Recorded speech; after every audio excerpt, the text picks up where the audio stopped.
بچه ها یه مچ مونده به آرنای بعدی. این دست رو به بازم خار کرش رویال میگم کسکی شد. از صبح دارم خودم میکنم فقط که فقط برسم به این کاپ.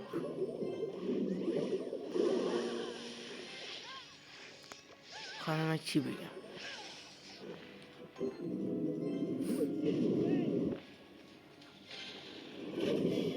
بیا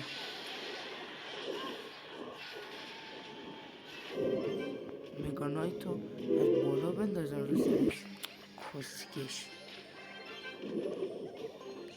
مگانایت پرشه جون مادرت. یکی دیگه مگانایت کسنالت حروم زاده کسکش توی وای بد زدم ریدم آجی ریدم کسکش. چقدر اکسیر میاره تو مادر جنده. بیا گاید.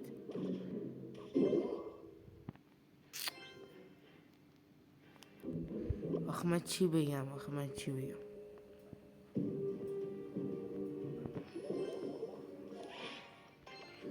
سایره از عقب.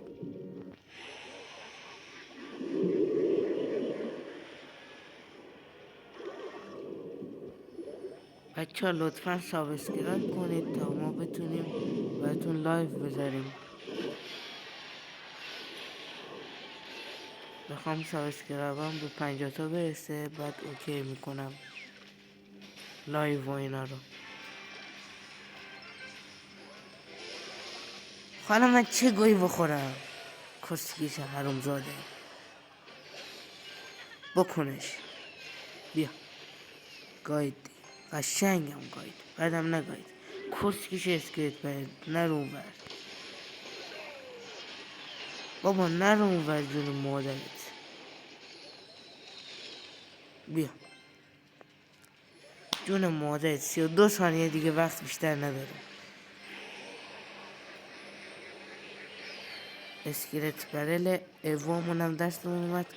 همه چطوری این دفاع کنم تو بگو. خدای تو بگو.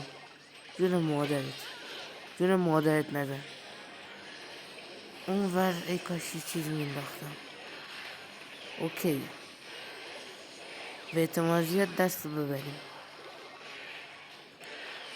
بمیر دیگه لاشی بمیر کسکش. قشنگ داره میگاه ما رو. ما احساس نمی کنیم فقط. بابا گاهی ول کن دیگه حروم زاده. تسلا بابا گالم اکسیری من از کجا بیارم دفاع کنم کسکش. من چی گویی بخورم من. تمام گاهی دیگه جون مادرت. این آخرین حمله نتونم باختم. مگانایت تو کس نرد. بزن تمامه. یه دونه دیگه.